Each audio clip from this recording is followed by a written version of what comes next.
પ્રકરણ 5 ભારતનું વિજ્ઞાન અને ટેકનોલોજીનો વારસો.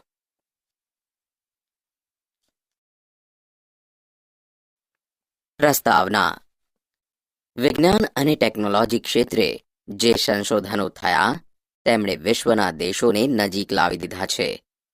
દેશ દેશ વચ્ચેના આંતરવ્યવહારને સરળ બનાવ્યો છે.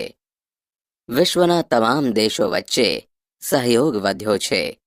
નવો અભિગમ ઉદ્ભવ્યો છે. રાષ્ટ્રો વિશ્વ શાંતિ અને સહ અસ્તિત્વ તરફ અભિમુખ થયા છે. વિજ્ઞાન એટલે વ્યવસ્થિત જ્ઞાન. ટેકનોલોજી એટલે વિજ્ઞાનની વ્યાવહારિક ઉપયોગિતા. વિજ્ઞાન અને ટેકનોલોજી બંને શબ્દો ભિન્ન હોવા છતાં જોડાઈ ગયા છે.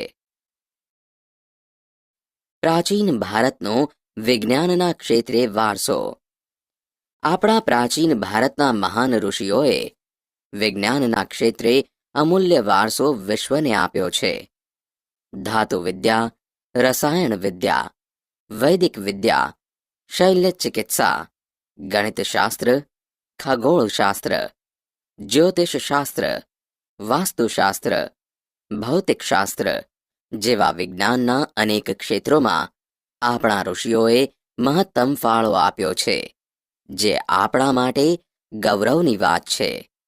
ભારતે માત્ર સાહિત્ય, કલા, ધર્મ, શિક્ષણ અને તત્વચિંતન જેવા ક્ષેત્રોમાં જ ફાળો નથી આપ્યો, પરંતુ વિવિધ વિજ્ઞાન અને ટેકનોલોજીના ક્ષેત્રોમાં પણ પોતાનો સિંહ ફાળો આપ્યો છે. અર્વાચીન યુગના સંશોધનો દ્વારા જાણવા મળ્યું છે કે ભારત આધ્યાત્મિક વિચારધારાની સાથે સાથે વૈજ્ઞાનિક દ્રષ્ટિબિંદુ પણ ધરાવે છે. પાશ્ચાત્ય દેશોની મોટાભાગની વૈજ્ઞાનિક અને ટેકનિકલ શોધોમાં એક યા બીજી રીતે પ્રાચીન ભારતના વિજ્ઞાનનું તત્વ સમાયેલું છે. ધાતુ વિદ્યા. પ્રાચીન કાળથી જ ભારતના લોકો ધાતુ વિદ્યાનો પોતાના વ્યાવહારિક જીવનમાં ઉપયોગ કરે છે. પ્રાચીન ભારતે ધાતુ વિદ્યામાં અદ્વિતીય સિદ્ધિઓ હાંસલ કરી હતી. એના ઉદાહરણ રૂપે સિંધુકાલીન સંસ્કૃતિમાંથી મળી આવેલી ધાતુ નર્તકીની પ્રતિમા, તક્ષશિલામાંથી પ્રાપ્ત થયેલી કૃષાણ રાજવીના સમયની ભગવાન બુદ્ધની પ્રતિમાઓ, ચૌલ રાજવીના સમયમાં તૈયાર થયેલા ધાતુ શિલ્પો, ચેન્નઈના સંગ્રહાલયમાં સચવાયેલું આંતરરાષ્ટ્રીય ખ્યાતિ ધરાવતું નૃત્યકલાના ઉત્કૃષ્ટ નમૂના રૂપ મહાદેવ નટરાજનું શિલ્પ તથા ધનુર્ધારી શ્રીરામનું શિલ્પ, કલાત્મક દેવદેવીઓ, પશુ પક્ષી તથા સોપારી કાપવાની સૂડીઓ વગેરેને ગણાવી શકાય. એ બધા મહત્વના સ્થાન ધરાવે છે. આ ધાતુ શિલ્પો બનાવવાની પરંપરા 10મી અને 11મી સદીથી વિકાસ પામી. રસાયણ વિદ્યા. રસાયણશાસ્ત્ર એક પ્રયોગાત્મક વિજ્ઞાન છે. આ વિદ્યા વિવિધ ખનિજો, છોડ, કૃષિ માટેના બીજ, વિવિધ ધાતુનું નિર્માણ કે તેમાં પરિવર્તન તથા સ્વાસ્થ્યની દ્રષ્ટિએ જરૂરી ઔષધિઓના નિર્માણમાં ઉપયોગી છે. રસાયણશાસ્ત્રીઓમાં નાલંદા વિદ્યાપીઠના બૌદ્ધ આચાર્ય નાગાર્જુનને ભારતીય રસાયણશાસ્ત્રના આચાર્ય માનવામાં આવે છે. એમણે રસરત્નાકર અને આરોગ્ય મંજરી જેવા પુસ્તકો લખ્યા છે. આચાર્ય નાગાર્જુને વનસ્પતિ ઔષધિઓની સાથે સાથે રસાયણ ઔષધો વાપરવાની ભલામણ કરી હતી.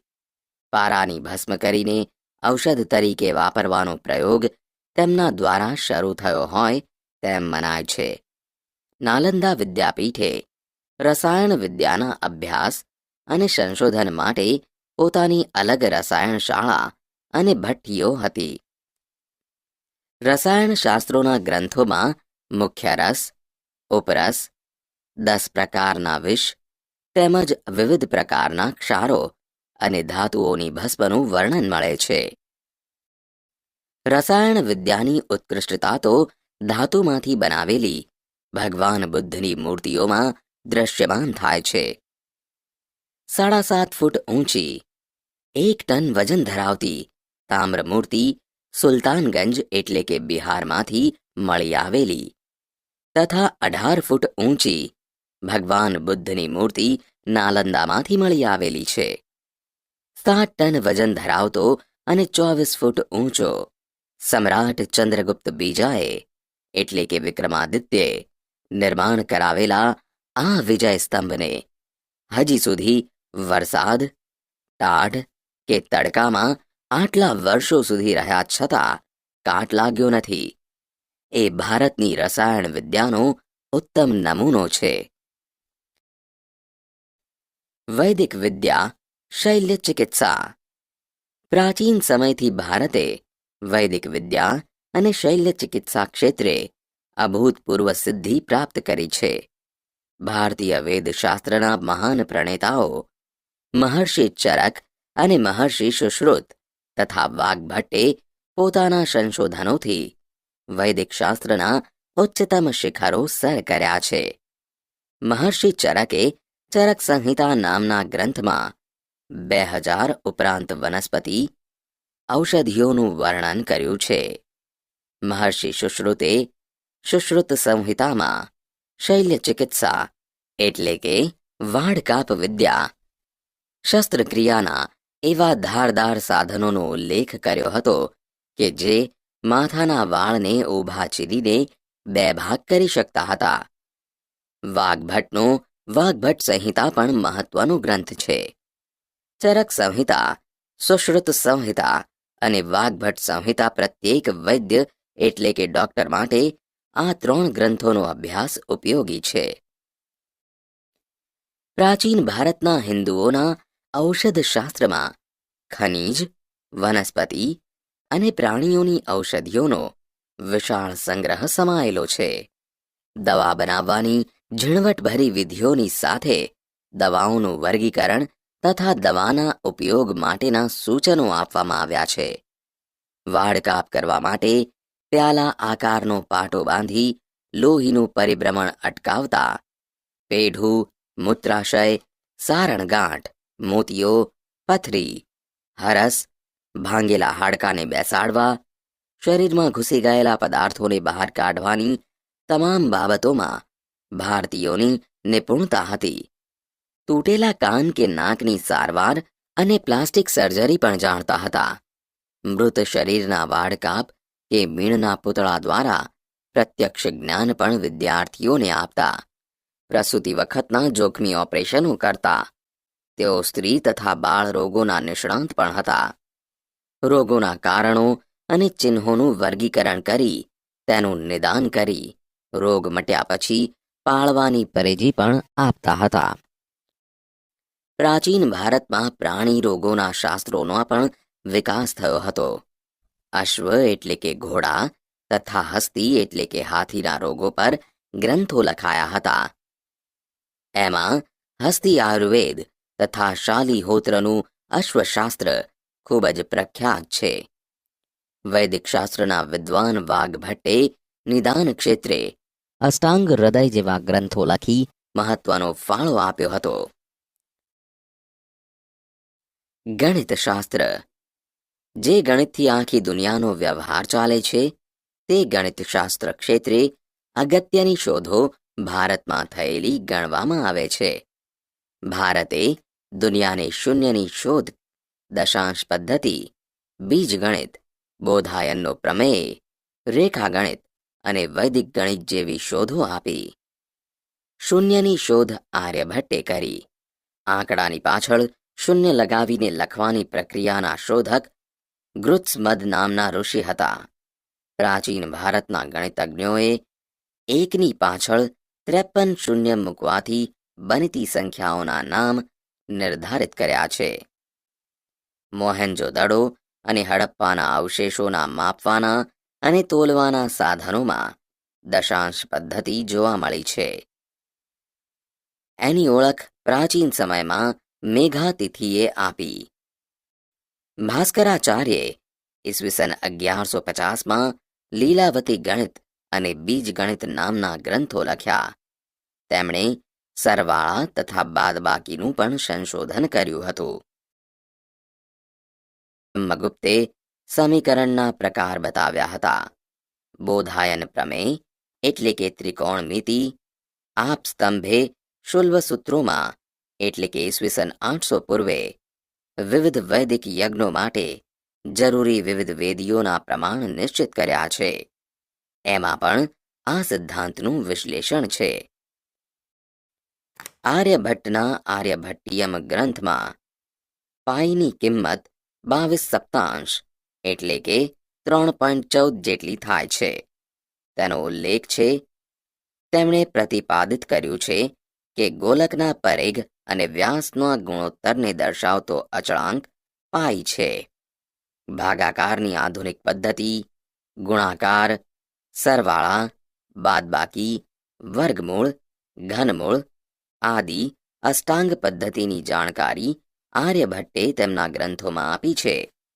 તેથી આર્યભટ્ટને ગણિતશાસ્ત્રના પિતા તરીકે ઓળખવામાં આવે છે. આ ઉપરાંત તેમણે દશગીતિકા, આર્યભટ્ટિયમ જેવા ગ્રંથ લખ્યા હતા. આર્ય સિદ્ધાંતમાં જ્યોતિષશાસ્ત્રના મૂળ સિદ્ધાંતોનું સંક્ષેપમાં વર્ણન આપેલું છે.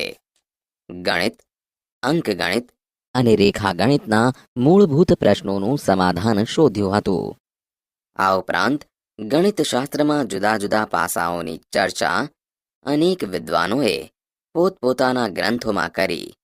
તેમાં બોધાયન આપસ્તંભ અને કાત્યાયન, ભાસ્કરાચાર્ય, બ્રહ્મગુપ્ત વગેરેનો સમાવેશ કરી શકાય. અન્ય વિજ્ઞાનો. પ્રાચીન ભારતમાં જુદા જુદા વિજ્ઞાન વિષયક ગ્રંથોનું નિર્માણ થયું. અન્ય વિજ્ઞાનો. ક્રમ. વિજ્ઞાન આધારિત શાસ્ત્રોના નામ. કર્તા. 1. પ્રજનન શાસ્ત્ર, બ્રાભ્રવ્ય પાંચાલ. 2. ચિકિત્સા સંગ્રહ, ચક્રપાણી દત્ત. 3. કામસૂત્ર, વાત્સાયન. 4. વૃક્ષ આયુર્વેદ, મહામુનિ પારાશર. 5. યોગશાસ્ત્ર, મહામુનિ પતંજલિ. 6. યંત્ર સર્વસ્વ, મહર્ષિ ભારદ્વાજ. 7. કાલગણના, શકમુનિ. ખગોળશાસ્ત્ર અને જ્યોતિષશાસ્ત્ર. શાસ્ત્રોમાં ખગોળશાસ્ત્ર સૌથી પ્રાચીન છે. ખગોળશાસ્ત્રને લગતા ઘણા ગ્રંથો ભારતમાં લખાયેલા છે. આ બધા જ ગ્રંથોનો પ્રાચીન વિદ્યાપીઠોમાં વ્યવસ્થિત અને ઊંડો અભ્યાસ કરાવવામાં આવતો હતો. ગ્રહો અને તેમની ગતિ, નક્ષત્રો તથા અન્ય આકાશી પદાર્થો વગેરે ઉપરથી ગણતરી કરીને ખગોળ અને જ્યોતિષશાસ્ત્રનો સારો વિકાસ થયો હતો. ખાસ કરીને ગ્રહો ઉપરથી ફળ પ્રમાણે જ્યોતિષ ફલિત કરવામાં આવતું. જેમના નામ પરથી ભારતના પ્રથમ ઉપગ્રહનું નામ આર્યભટ્ટ રાખવામાં આવ્યું. તે આર્યભટ્ટનું ખગોળ વિજ્ઞાન ક્ષેત્રે મહત્વનું યોગદાન છે. તેમણે પૃથ્વી પોતાની ધરી પર ફરે છે તથા ચંદ્રગ્રહણનું સાચું કારણ પૃથ્વીનો પડછાયો છે તેમ સાબિત કર્યું હતું, જેને વિદ્વાનો અજરભર નામથી સંબોધતા હતા. એ જ રીતે બ્રહ્મગુપ્તે બ્રહ્મ સિદ્ધાંત ગ્રંથમાં ગુરુત્વાકર્ષણના નિયમોને પણ ઉલ્લેખિત કર્યા છે. જ્યોતિષશાસ્ત્રને તંત્ર, હોરા ને સંહિતા એવા 3 ભાગમાં વહેંચનાર વરાહમિહિર મહાન ખગોળવેત્તા તથા જ્યોતિષશાસ્ત્રી હતા. તેમણે બૃહદ સંહિતા નામના ગ્રંથની રચના કરી, જેમાં આકાશી ગ્રહોની માનવીના ભવિષ્ય પર થતી અસરો, મનુષ્યોના લક્ષણો, પ્રાણીઓના વર્ગો, લગ્ન સમય, તળાવો, કુવાઓ, બગીચા, ખેતરોમાં વાવણી વગેરે પ્રસંગોના શુભ મુહૂર્તોની માહિતી દર્શાવી છે.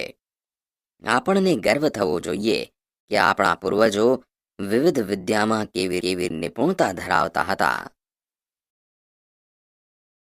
વાસ્તુશાસ્ત્ર.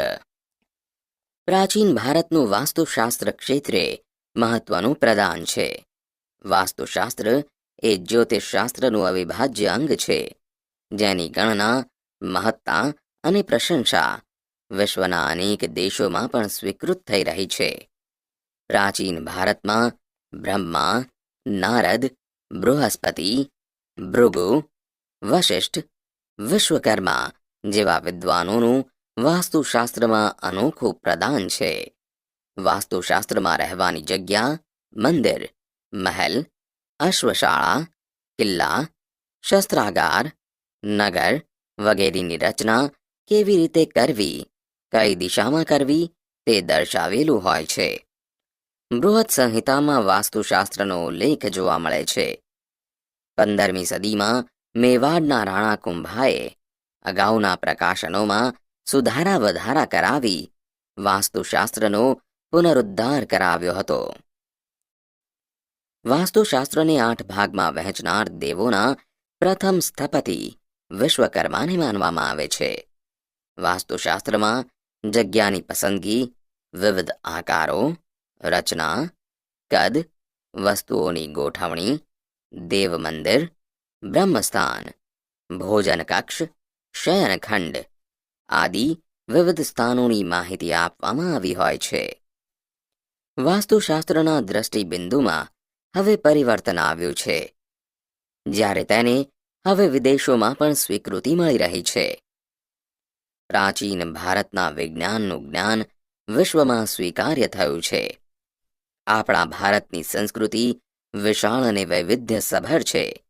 તેમાં ધર્મ અને વિજ્ઞાન, પરંપરાગત આદર્શો, વ્યાવહારિક જ્ઞાન અને સમજણનો સુભગ સમન્વય થયો છે, જે વિશ્વના બહુ ઓછા દેશમાં છે. આપણી સંસ્કૃતિમાં સહિષ્ણુતા અને સમાનતા જોવા મળે છે. અહીં દરેક વ્યક્તિના ધર્મ, જીવન પદ્ધતિ તથા મૂલ્યોમાં વૈવિધ્ય હોવા છતાં આપણા દેશમાં એકતાના દર્શન થાય છે. વિવિધતામાં એકતા એ ભારતીય સંસ્કૃતિનું મૂળભૂત લક્ષણ છે, એ ભૂલાવું ન જોઈએ.